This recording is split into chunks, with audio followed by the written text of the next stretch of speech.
बिहार की सरकार ने जो जातीय जनगणना कल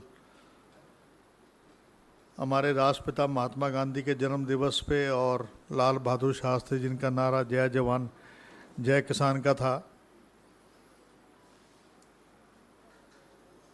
उस दिन जो है जातीय जनगणना उजागर करी,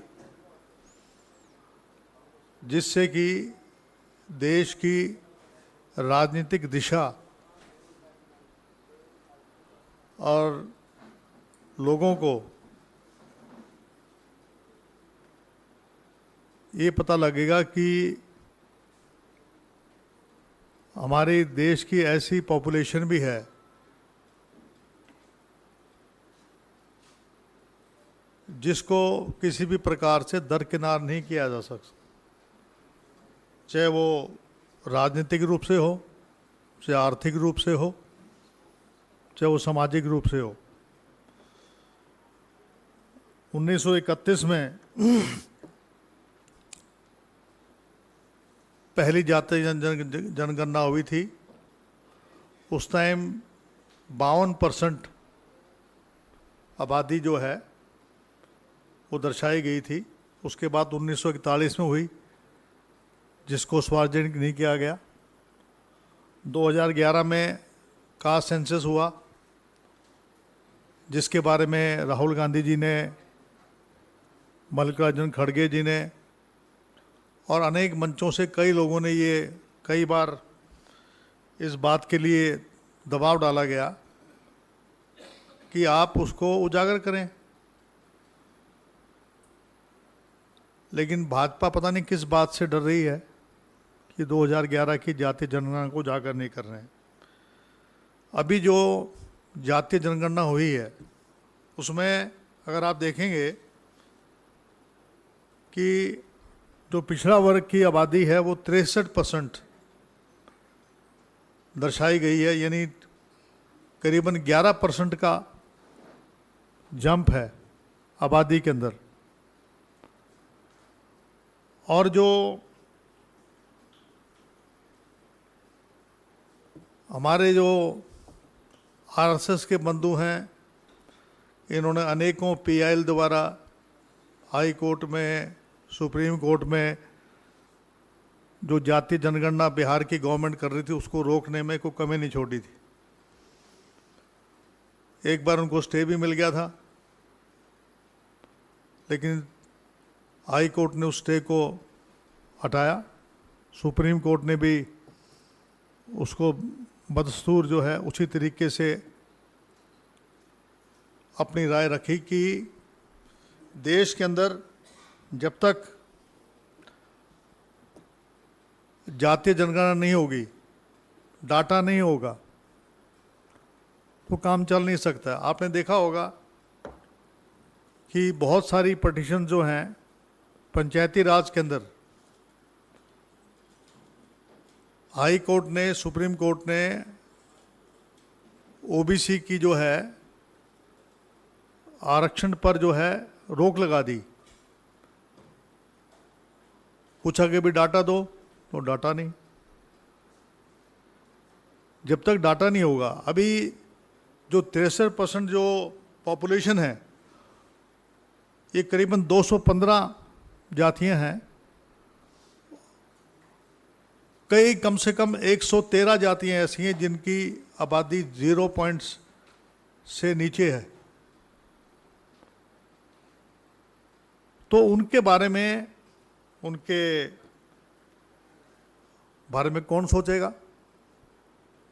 अनेकों जो योजनाएं हैं जो बनानी है हमने, चाहे वो हमारे शेड्यूल्ड कास्ट के भाई हों, चाहे हमारे ओबीसी के भाई हों, इवन जो ईडब्ल्यूएस के लोग हैं उनका भी तो सर्वेक्षण हुआ है।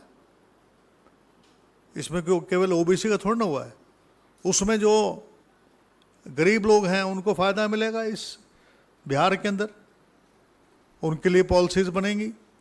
हाउसिंग पॉलिसीज़ है, किसके पास कच्चा मकान है, किसके पास मोटरसाइकिल है, किसके पास पक्का मकान है, किसके पास कार है, किसके पास आर्थिक स्थिति किसकी कैसी है, राजनीतिक रूप से कौन कितना प्रभावशाली है, शैक्षणिक रूप से क्या व्यवस्था है जिन जातियों की,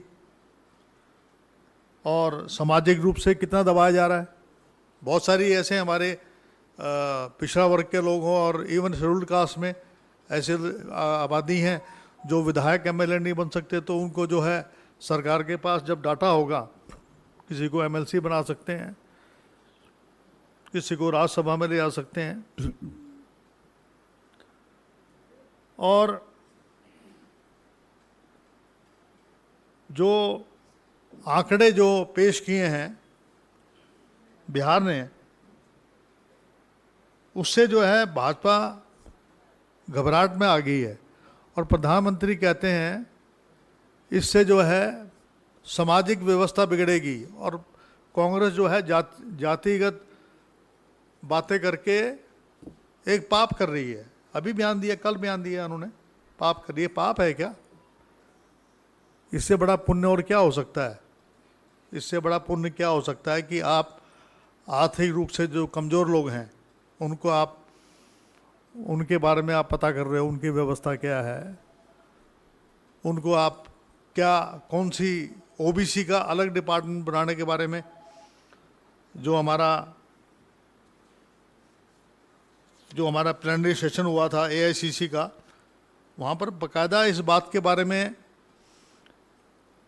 जो है ये बाकायदा ये कहा गया था कि हम लोग जो हैं ओबीसी का अलग डिपार्टमेंट बनाएंगे ताकि उनके लिए योजनाएं बन सकें।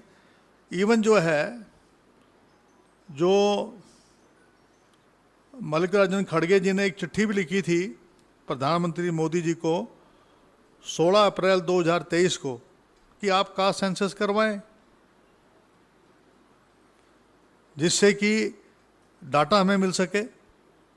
हम कई राज्य सरकारें, जैसे आपका छत्तीसगढ़ है, झारखंड है, वहाँ पर जो आरक्षण 14% है, वो 27% के लिए बिल भेजा हुआ है गवर्नर के पास। 6 महीने से बिल को लिए बैठे हैं।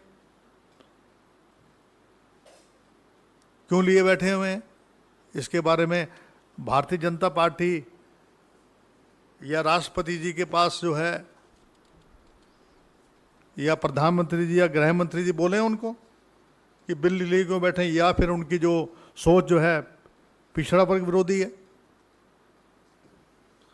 और 16 अप्रैल 2023 को प्रधानमंत्री जी ने,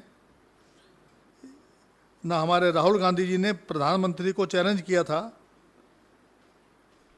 कि आप जो है कास्ट सेंसस 2011 में जो हुआ था उसको पब्लिक करें,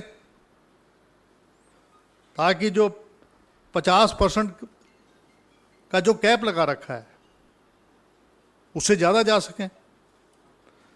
देखिए, वैसे तो इंदिरा सानी जो एक जजमेंट आई थी उसमें 50% को हम को क्रॉस नहीं कर सकते थे, लेकिन एक 5 बेंच की जज ने ईडब्ल्यूएस को 10% रिजर्वेशन के लिए जो है इजाज़त दे दी। तो जम तो वैसे कर गए, 50% को 60% तो वैसे ही हो गया। जिन प्रदेशों में 50% का कैप था वहाँ 10% जब ईडब्ल्यूएस को दिया तो 60% तो हो ही गया। फिर वो इंदिरा सानी का जो जजमेंट है उसको तो ओवर रूल कर दिया ना। तो अब जो है अगर आरक्षण वहाँ बढ़ाया जा रहा है तो उसको रोका क्यों जा रहा है? इसका जवाब भारतीय जनता पार्टी दे। आप देखेंगे अभी जो है हमारे जो केंद्र शासित जो हमारे राज्य हैं, जो जहाँ भाजपा है, उनको छात्रवृत्ति नहीं दी जा रही, और आपका जो बीएचयू है उसमें ओबीसी के फंड से एक भी छात्रावास तैयार नहीं किया गया। बनारस हिंदू यूनिवर्सिटी में एक भी छात्रावास नहीं तैयार किया गया जहां ओबीसी को ठहरने की कोई ज़रूरत हो। राहुल गांधी जी ने कहा था 3 हमारे सचिव हैं। आपको मैं बताना चाहूँगा सेंट्रल यूनिवर्सिटी में 44 सेंट्रल यूनिवर्सिटीज़ हैं, उनमें केवल 9 प्रोफेसर्स हैं, केवल 9 प्रोफेसर्स हैं। जुडिशरी में हमारी भागीदारी मात्र 4% है। एसोसिएट प्रोफेसर्स 2% हैं। शैक्षणिक तौर पे उसका कारण ये है क्रीमी लेयर लगा दिया, और क्रीमी लेयर लगा दिया कितना, 8 लाख। अब आज के ज़माने में 8 लाख इस युग के अंदर जहाँ पर इतनी महंगाई हो रही है और ये कहते हैं पर कैपिटा इनकम हमारी बढ़ रही है, तो 8 लाख का कैप तो बहुत ही कम है। इसको कम से कम 14, 15, 16 लाख होना चाहिए, ताकि हमारे लोगों को, क्या होता है कि हमारी सीट बढ़ती नहीं है, उसमें जनरल कैटेगरी के लोगों को घुसा देते हैं, चाहे वो प्रोफेसर हो यूनिवर्सिटी में, चाहे आपके, और नीट परीक्षा में तो आज तक ओबीसी का आरक्षण ही लागू नहीं किया। देखो कमाल की बात है ये, जो 63% जिसकी आबादी है, जिसकी अभी तो बिहार की आई है, अगर पूरे देश की होगी तो हो सकता है वहाँ पर, जैसे पहले हम कहते थे 52% थी, हो सकता है कि वहाँ पर भी हमारी 58% हो जाए, 59% हो जाए, 59% हो सकती है। तो क्या हम लोग जो हैं ओबीसी का राष्ट्रीय चेयरमैन होने के नाते मैं भारतीय जनता पार्टी से पूछना चाहता हूं कि जो भाजपा शासित राज्य हैं वहाँ पिछड़ी जातियों को छात्रवृत्ति क्यों नहीं मिलती? इसका जवाब दे भारतीय जनता पार्टी के लोग, कि जो मुख्यमंत्री हैं। न्यायपालिका में हमारी भागीदारी नहीं है। एमएसएमई जो उसमें जो मुद्रा लोन है, जो छोटे मध्यम वर्ग के जो उद्योग हैं, उसमें जो है लोन देने का प्रावधान नहीं है ओबीसी की जो लोग हैं। और देखिए, राज्य पिछड़ा वर्ग आयोग के 5 सदस्यों की नियुक्तियां पूरी आज तक नहीं करी हैं। अब तक केवल एक अध्यक्ष है और एक सदस्य है, केवल 2 लोग नियुक्त किए हैं, जो राज्य पिछड़ा वर्ग आयोग है, जिसमें 5 सदस्यों की नियुक्तियां 18 महीने से अब तक लंबित पड़ी हुई हैं। अरे जब आपका राष्ट्रीय पिछड़ा वर्ग आयोग, उसको ही आप पूरा नहीं कर रहे। मोदी जी कहते हैं मैं ओबीसी हूं, तेली हूं मैं। भैया नकली ओबीसी हैं। अगर सही मायने में उनको, अगर वो चाहते हैं ओबीसी का भला, तो कास्ट सेंसस करवाएं, छात्रों को छात्रवृत्ति दिलवाएं। हमारी पार्टी ने जो अभी हमारा अधिवेशन हुआ था रायपुर के अंदर, वहाँ ये फैसला लिया हमने कि अगर हम लोग, ये हमारा रायपुर में हुआ था हमारा, उधर हम लोगों ने ये फैसला ले लिया था पहले ही कि अगर महिला आरक्षण अगर हम लेके आएंगे 2024 में, अगर हमारी सरकार बनती है, तो हम जो है जातीय जनगणना हम करवाएंगे, कास्ट सेंसस पूरे देश में करवाएंगे। ये बात कांग्रेस पार्टी ने, जब भारत जोड़ो यात्रा के अंदर राहुल गांधी जी जब लोगों के बीच में गए, तो उनको SC ST OBC की जो महत्व है, जो उनकी जो जिस राज्य में SC ST OBC माइनॉरिटी नहीं है, वहाँ हमारी सरकार सत्ता में नहीं है। चाहे आपका यूपी लगा लीजिए, चाहे उड़ीसा लगा लीजिए, बहुत सारे राज्य मैं आपको बता सकता हूँ। 2010 के अंदर हमारा महिला आरक्षण बिल राज्यसभा में तो पास हो गया था, लेकिन इसमें लोकसभा में क्यों नहीं हो पाया? क्योंकि हमने SC ST OBC माइनॉरिटी जो महिलाएं थीं, उनको 33% आरक्षण देने का प्रावधान नहीं किया था, जिसकी वजह से जो नेता थे हमारे, जो हमारे यूपीए के जो पार्टनर्स थे, चाहे वो DMK थी, चाहे वो RJD थी, चाहे समाजवादी पार्टी थी, उन लोगों ने हमारा साथ नहीं दिया। वरना तो राहुल गांधी जी का सपना सोनिया गांधी जी पूरा करना चाहती थी, राज्यसभा में हम पास ही क्यों करते? अब जो ये, इसके अलावा जो है, मैं आपको बताना चाहूँगा, हमने ये भी फैसला लिया था कि हम इंडियन जुडिशियल सर्विस लेके आएंगे, जैसे यूपीएससी की तर्ज के ऊपर इंडियन जुडिशियल सर्विस लेके आएंगे, जिसमें एग्ज़ाम होंगे और एग्ज़ाम के अंदर जैसे यूपीएससी में एग्ज़ाम होते हैं, जुडिशियल सर्विसेज के एग्ज़ाम होंगे और उनमें से जो पास होंगे उसको जो कॉलेजियम सिस्टम समाप्त नहीं करेंगे, कॉलेजियम सिस्टम जो उनमें से एससी एसटी ओबीसी माइनॉरिटी के लिए रिजर्वेशन करेंगे, उसमें से जो कॉलेजियम सिस्टम जिसको सिलेक्ट करेगा वो जज बन जाएगा। तो हमारे जो पिछड़ा वर्ग के लोग हैं, एससी एसटी ओबीसी के लोग हैं, उनको जो है मौका मिलेगा जुडिशरी में आने का, आपके अन्य जगह आने का। हायर एजुकेशन में हमें आरक्षण देने की हमने बात करी है। हम कल जो है, मैं आपको बताना चाहूँगा, कांग्रेस कमेटी ने, वर्किंग कमेटी ने एक रेजोल्यूशन हैदराबाद में 16 सितंबर 2023 को ये बात कह दी थी कि सबसे ज़्यादा कारण है 14 करोड़ जो देश के सबसे गरीब लोग हैं उनको जो है आज तक राशन नहीं दिया गया। 40 करोड़ लोग ऐसे हैं और उनको देने का प्रावधान हमारी पार्टी करेगी। 14 करोड़ ऐसे लोग हैं जिनको आज भी भोजन नहीं मिल रहा है। ये खाद्य आपूर्ति सुरक्षा बिल कौन लेके आता है? कांग्रेस पार्टी लेके आई थी, जिसका ये ढंडोरा पीट रहे हैं। सोनिया गांधी जी की सोच थी। राइट टू एजुकेशन जो है वो उनकी सोच थी। और मोदी जी ने जो वर्किंग कमेटी ने जो फैसला लिया था, उसको मोदी गवर्नमेंट ने कहा कि हम कास्ट सेंसस नहीं करवाएंगे। उसके बारे में इन्होंने कास्ट सेंसस के बारे में बिल्कुल खामोश बैठे हुए हैं। आज तक कास्ट सेंसस जो 2021 में होना था वो क्यों नहीं किया इन लोगों ने? फिर जब इन्होंने ये बिल पास किया, इन्होंने बिल पास किया, कल हमने कल मेमोरेंडम दिया राष्ट्रपति को, जिसमें हमने बकायदा ये कहा है कि 1989 में, देखो वीपी सिंह ने केवल घोषणा की थी मंडल कमीशन की, और 1989 में 33% रिजर्वेशन पंचायती राज में लाने का काम किया तो कांग्रेस पार्टी ने किया। उस वक्त भी जो है ये बिल राज्यसभा में रह गया था, पास होता हुआ 7 वोटों की वजह से, इसलिए नहीं हो पाया, वरना तो ये इंट्रोड्यूस हो ही गया था राजीव गांधी के समय में। और जो आरक्षण है, रिजर्वेशन है,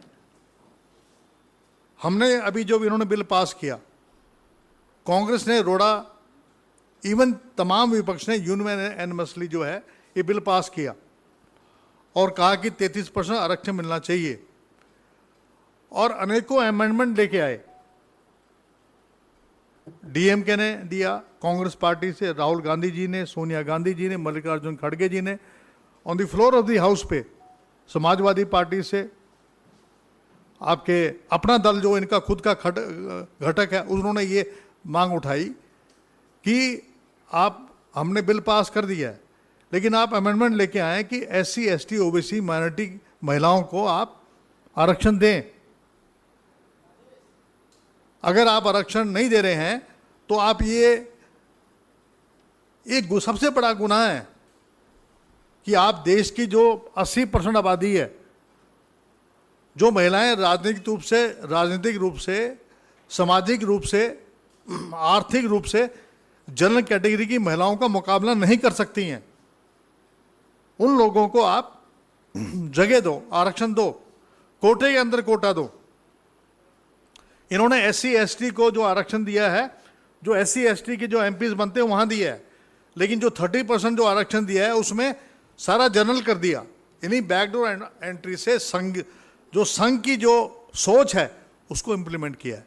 हमने राष्ट्रपति जी को ये लिखा है कि साहब जो है आप इसके बारे में विचार करें, और जितने भी हमारी ओबीसी एसटी माइनॉरिटी की महिलाएं हैं, इनको जो है आप निर्देश दें प्रधानमंत्री को कि वो जो है लागू करें। ताकि हमारी जो महिलाएं हैं जो हर प्रकार से पिछड़ी हुई हैं, देखिए इससे लाभ क्या होगा, लाभ क्या होगा, लाभ ये होगा कि जो मैं आपको बताना चाह रहा था मैं, अगर हम कास्ट सेंसस कर लेते हैं तो जो सबसे गरीब तबका है उसके लिए पॉलिसीज नहीं बनेंगी, उनके लिए एजुकेशन के अंदर स्कॉलरशिप का प्रावधान कर सकते हैं, उनके लिए मकान बनाने की बात हम कर सकते हैं, जिनका हमें पता है कच्चे मकान, उनके लिए पक्के मकान का बजट हम प्रोविजन कर सकते हैं। कास्ट सेंसस केवल जातिगत जनगणना की बात नहीं है, इसका मकसद ये है कि तमाम चीजें, पूरा डाटा हो हमारे पास। आपको हैरानगी होगी कि हरियाणा में 6 लाख की क्रीमी लेयर कर दिया, उसमें सैलरी भी डाल दी, सैलरी भी डाल दी, और जो इनकम है क्लास 4 के एम्प्लॉय वो भी डाल दिया। तो आप मुझे बताएं क्लास 4 के बच्चे को क्या आरक्षण मिल जाएगा? हरियाणा में तो क्लर्क के बच्चे को भी के आरक्षण नहीं मिलेगा। तो आरक्षण का लाभ किसको मिलेगा? वो जनरल कैटेगरी को मिलेगा, क्योंकि वो सीटें भरेंगे नहीं, वो जनरल कैटेगरी को दे देंगे। तो ये जिस तरीके से ये लोग कार्य कर रहे हैं, इवन जो तमाम राज्य हैं,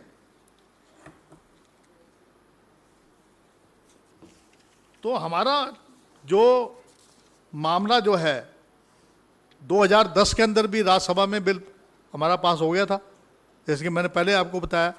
आज भी हम लोग जो हैं विनती करना चाहते हैं प्रधानमंत्री जी से, ये आप ना कहें कि बिहार में जो कास्ट सेंसस हुआ है एक बहुत बड़ा पाप हुआ है। ये पाप नहीं हुआ है, ये पुण्य का काम हुआ है। जो गरीब वर्ग के लोग हैं, जो वंचित समाज है, जो बहुजन समाज है, SC ST OBC माइनॉरिटी के लोगों के फायदे के लिए कार्य किया है। प्राइवेट सेक्टर में भी हमारा जो रायपुर का जो अधिवेशन हुआ था, हमने ये भी कहा था कि प्राइवेट सेक्टर में भी हम आरक्षण का प्रावधान करेंगे, क्योंकि ये निजीकरण करे जा रहे हैं। रेलवे का, बंदरगाह का, एयरपोर्ट का, इन सब का जो है निजीकरण करे जा रहे हैं। तो हमने ये भी विचार किया, रेजोल्यूशन पास हुआ बाकायदा ये कह के कि हम निजी क्षेत्र में भी और हायर एजुकेशन में भी और महिला आरक्षण में भी हम लोग ये लागू करेंगे। ये मैंने आप लोगों से कहना था। और हमने अपनी जो पार्टी के जो पोस्ट हैं उसमें भी 50% पोस्ट हमने SC ST OBC माइनॉरिटी के लोगों के लिए रखा है। ये मैंने आप लोगों से बात कहनी थी। बाकी अगर कोई बात अगर आप कोई पूछना चाहते हैं या आपको कोई शंका, अगर मैंने कोई ऐसी बात कही हो जो गरीब, वंचित समाज, बहुजन समाज के लोगों के बारे में, राहुल जी ने तो बाकायदा ये बताया था कि 90 में से केवल 3 सचिव हैं। मैं तो कह रहा हूँ ना प्रोफेसर हैं, ना हमें इंडस्ट्रीज़ में जो हमारे जो, ना हमारा OBC का अलग डिपार्टमेंट है।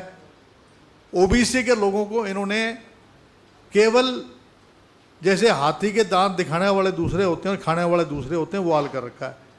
उसमें सेंट्रल इलेक्शन कमेटी में, सेंट्रल पार्लियामेंट बोर्ड में चेहरे दिखा देते हैं OBC के, उनके लिए करते कुछ नहीं है।